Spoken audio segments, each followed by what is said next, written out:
रहा है। दिल्ली एनसीआर में घने कोहरे की चेतावनी, हरियाणा में भी ठंड और कोहरे की चेतावनी जारी की गई है।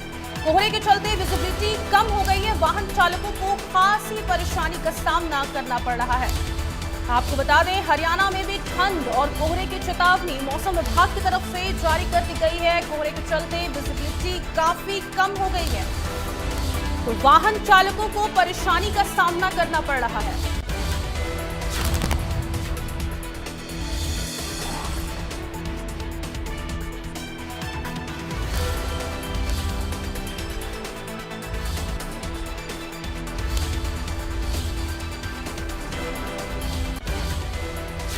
तो आपको बता दें, लगातार ठंड का जो कहर है वो इस वक्त देखने को मिल रहा है। कोहरे का अलर्ट हरियाणा में भी मौसम विभाग की तरफ से चेतावनी जारी कर दी गई है।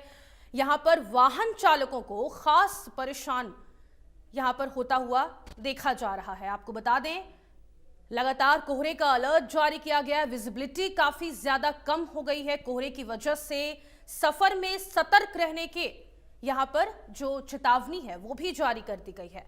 कोहरे का अलर्ट है, सफर में लगातार सतर्क रहें। आपको बता दें, तस्वीरों के माध्यम से भी हम आपको दिखा रहे हैं कि जिस तरीके से लगातार धुंध का कहर यहां पर देखने को मिल रहा है। सुबह से विजिबिलिटी काफी कम हो गई है। वाहन चालकों को ऐसे में काफी परेशानियों का सामना भी करना पड़ रहा है। तो हरियाणा में भी मौसम विभाग ने चेतावनी जारी कर दी गई है। पूरे दिल्ली एनसीआर में इस वक्त लगातार ठंड का कहर जारी है।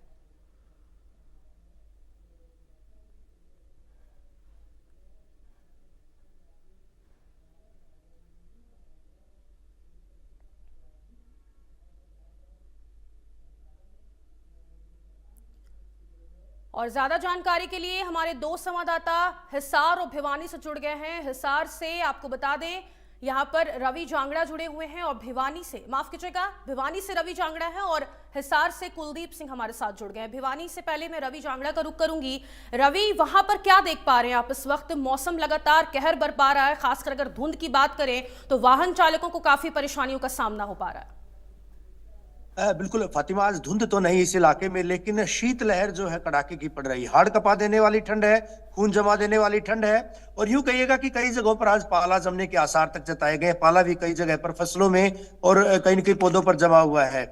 ऐसे में जिस तरह के कयास लगाए गए थे कि शीतलहर जो है बढ़ेगी, हालांकि कई जिलों में आज धुंध का, कोहरे का येलो और ऑरेंज अलर्ट जताया गया था। 14 जिलों में कमोबेश जो है कोहरे का येलो अलर्ट जताया गया था, जिसमें भिवानी भी शामिल है। हालांकि कई सारे जिले ऐसे हैं जहां पर आज कड़ाके की ठंड, नारनौल की बात करें, महेंद्रगढ़ की बात करें, वहां पर तापमान जो है 5 डिग्री के आसपास दर्ज किया गया है। भिवानी में भी कमोबेश स्थिति यही रही थी, 6 डिग्री के आसपास जो है न्यूनतम तापमान वो दर्ज किया गया था। हालांकि जहां पर कोहरा है, जहां पर धुंध है, उस धुंध की वजह से ट्रेन लेट चल रही है, परिवहन सेवाओं पर भी असर पड़ा है। और आने वाले 3-4 दिन और भारी रहने वाले, क्योंकि पश्चिमी विक्षोभ का असर सीधे तौर पर हरियाणा में देखा जा रहा है। पहाड़ों पर जिस तरह से बर्फबारी हो रही है, न्यूनतम तापमान उसमें 3 से 5 डिग्री की गिरावट दर्ज की जा रही है। और कोल्ड डे की स्थिति तभी होती है जब न्यूनतम तापमान जो है उसमें गिरावट दर्ज की जाए और अधिकतम तापमान जो है वो भी सामान्य से 4 से 5 डिग्री तक कम आए। तो इस तरह की स्थिति हरियाणा के कई जिलों में बनी हुई है। 2 दिन इस तरह का आलम रहेगा। इस तरह की तस्वीरें देखने को मिलेंगी जब सूर्यदेव के दर्शन भी शायद नहीं होंगे। आईएमडी के द्वारा इस तरह का अलर्ट, मौसम वैज्ञानिकों के द्वारा इस तरह का अलर्ट बताया गया है। लेकिन बहरहाल जो है कुछ तस्वीरें जरूर साझा करना चाहूंगा। धुंध और कोहरे की वजह से जो है फसलों पर साफ तौर पर सफेद जो है चादर सी बिछी हुई है। यहाँ पर ये कोहरा जो है, हालांकि रात को जिस तरह से कोहरा पड़ा था, लेकिन जो ये फसलें हैं, फसलों पर साफ तौर पर जो है सफेद रंग की बूंदे वो देखी जा सकती है, पाले की बूंदे हैं। और इस वजह से कहीं ना कहीं ठंड का अंदाजा, ठंड का एहसास समझा जा सकता है, ठंड का अंदाजा लगाया जा सकता है कि इलाके में किस तरह से कितनी ठंड है।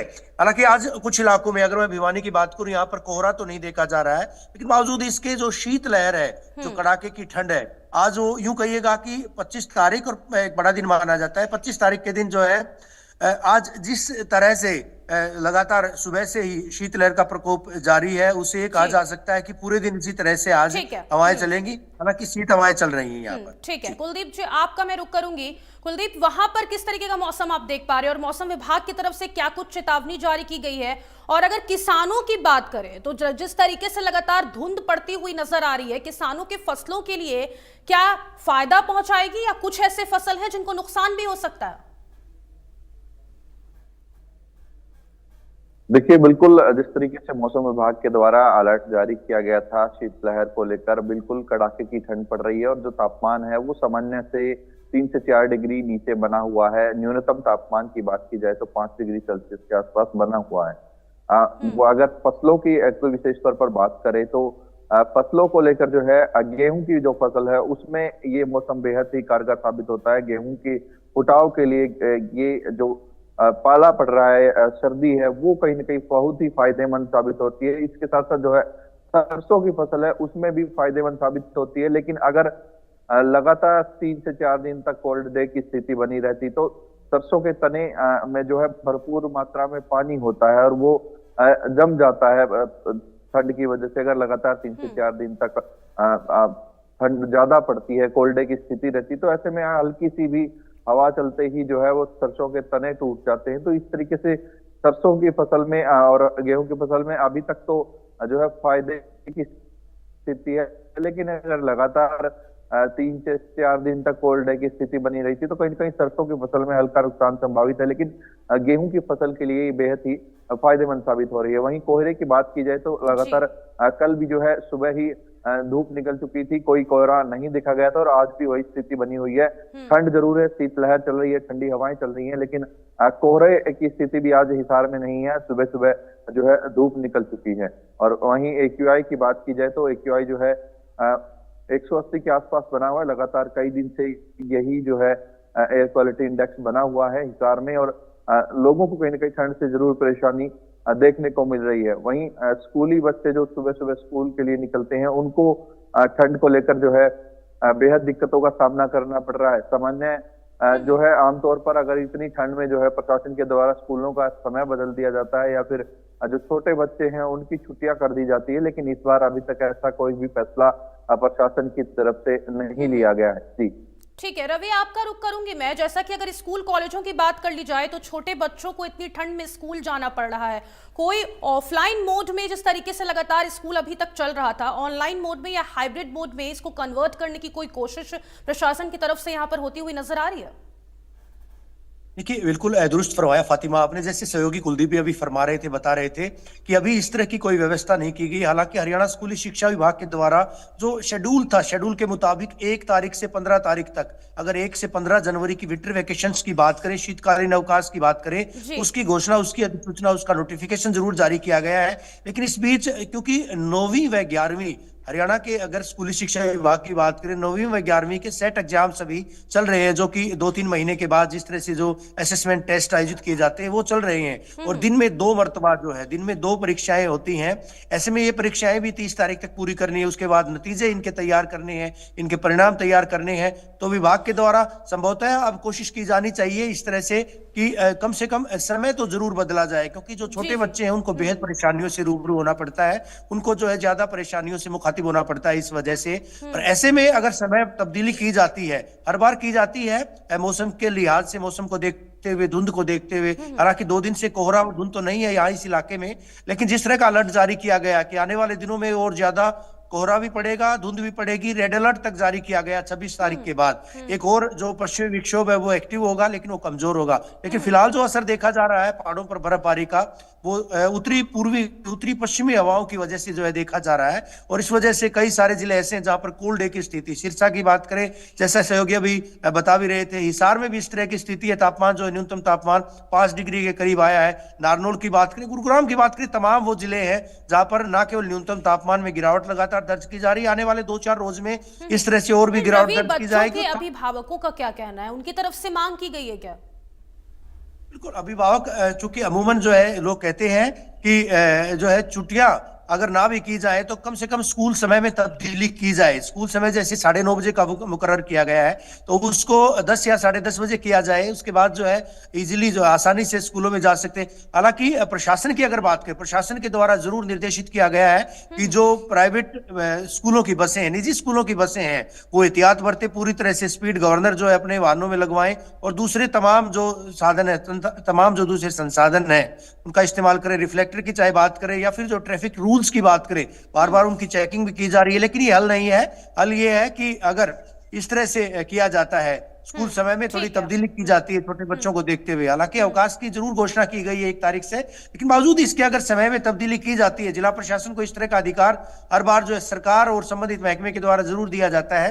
तो अब देखने वाली बात होगी कि आने वाले 3-4 दिन में, जब क्योंकि मौसम में जो अगर ठंड का रेड अलर्ट जारी किया गया है, ऑरेंज अलर्ट जारी किया गया है, तो ऐसे में किस तरह की स्थिति रहेगी, किस तरह के निर्णय, किस तरह के फैसले लिए जाते हैं। ठीक है, आप दोनों का बहुत शुक्रिया हमारे साथ जुड़ने के लिए और तमाम जानकारी साझा करने के लिए। अगली बड़ी खबर कर्नाटक से आपको बता रहे, जहां पर इस वक्त बड़ा हादसा सामने आया है। तो ये बड़ी खबर कर्नाटक से आपको बता दें, कर्नाटक के चित्रदुर्ग जिले में सड़क हादसा सामने आया है। लॉरी और बस की टक्कर के बाद बस में आग लग गई है। तो ये बड़ी खबर, टक्कर के बाद बस पूरी तरीके से जलकर राख हो गई है। आपको बता दें 17 से ज्यादा बस यात्रियों की मौत की खबर इस वक्त सामने निकल कर आ रही है। कई लोगों के घायल होने की सूचना है। तो ये बड़ी जानकारी कर्नाटक से सीधा आपको बता रहे, बड़ा सड़क हादसा चित्रदुर्ग जिले में, जहां पर आपको बता दें लॉरी और बस की टक्कर में 17 लोगों से ज्यादा यहां पर मौत की खबर है। लॉरी और बस की टक्कर में भीषण सड़क हादसा हुआ है। टक्कर के बाद पूरी तरीके से बस जो है वो जलकर राख हो गई है। तस्वीरों के माध्यम से भी हम आपको दिखा रहे हैं, तस्वीर आपके सामने चित्रदुर्ग जिले में ये बड़ा सड़क हादसा, लॉरी और बस की टक्कर के बाद आपको बता दें जिस तरीके से बस आग की चपेट में इस वक्त नजर आ रही है, धू धू कर ये बस जलती हुई नजर आ रही है। कर्नाटक के चित्रदुर्ग जिले से तस्वीरें हम आपको दिखा रहे हैं और आपको बता दें कई लोगों की यहां पर मौत की खबर निकलकर इस वक्त सामने आ रही है। चित्रदुर्ग जिले में ये बड़ा सड़क हादसा हुआ है, जहां पर लॉरी और बस की टक्कर के बाद बस में आग लग गई है। टक्कर के बाद बस पूरी तरीके से जलकर यहां पर राख होती हुई नजर आ रही है और हादसे में 17 से ज्यादा बस यात्रियों की मौत बताई जा रही है। बस से निकलने का यात्रियों को मौका नहीं मिला और ऐसे में 17 से ज्यादा यात्रियों की मौत इस वक्त सामने निकल कर आ रही है। कई लोगों के घायल होने की भी खबर है। लॉरी और बस की टक्कर के बाद यह भीषण सड़क हादसा हुआ है।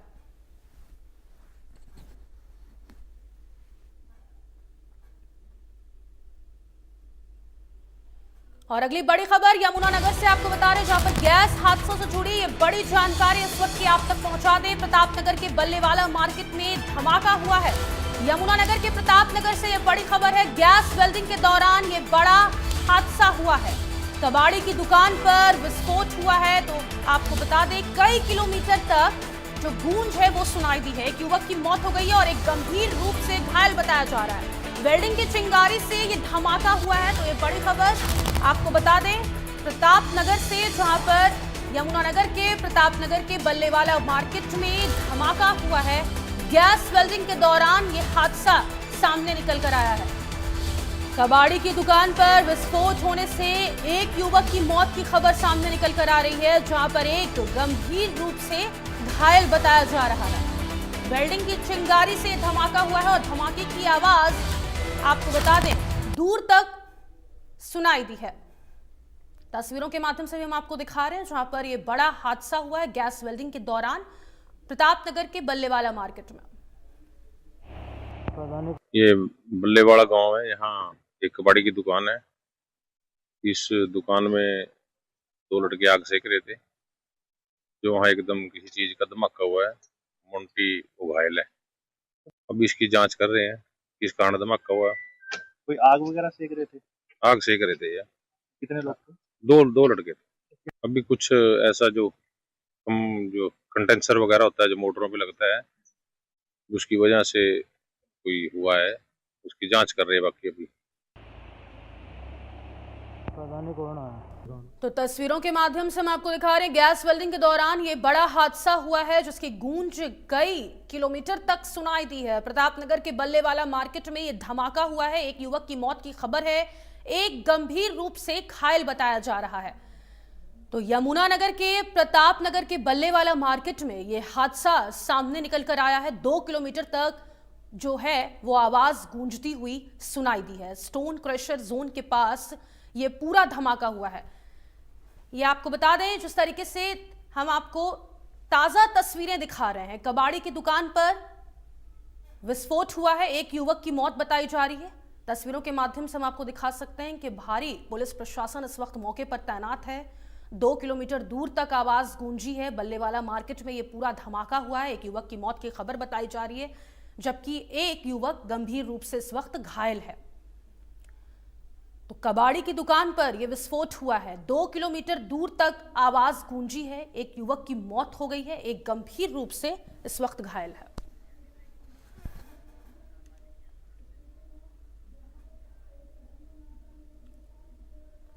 और अगली बड़ी खबर लोहारू से इस वक्त सामने निकल कर आ रही है, जहां पर नाबालिग के अपहरण का मामला सामने आया है। भिवानी में नाबालिग के अपहरण का मामला इस वक्त सामने आया है। आपको बता दें, किसान नेता रवि आजाद गिरफ्तार बताए जा रहे हैं। एसपी सुमित कुहाड़ ने गिरफ्तारी की पुष्टि की है। तो ये बड़ी खबर इस वक्त की आपको बता दें, 3 आरोपी पहले ही काबू में आ चुके हैं। 12 दिसंबर को बहल थाने में ये पूरा केस जो है वो दर्ज हुआ था। तो ये बड़ी खबर इस वक्त की आपको बता दें, नाबालिग का अपहरण हुआ है। भिवानी से बड़ी खबर, नाबालिग के अपहरण का ये मामला। आपको बता दें, किसान नेता रवि आजाद को गिरफ्तार कर लिया गया है। एसपी सुमित कुहाड़ ने गिरफ्तारी की पुष्टि की है। तो ये बड़ी जानकारी इस वक्त की आप तक पहुंचा दें, 3 आरोपी पहले ही काबू हो चुके हैं।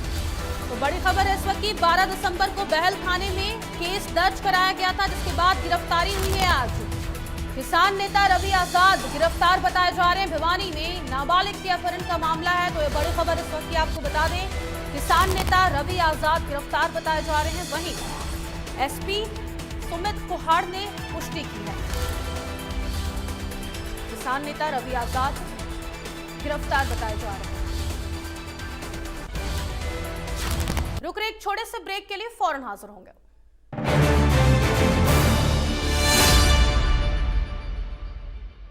चुलबुलापन जिसकी हर बात में भूल जाए, मेरी जैसी मेरी अपनी पताका पताका चाय गजब का स्वाद।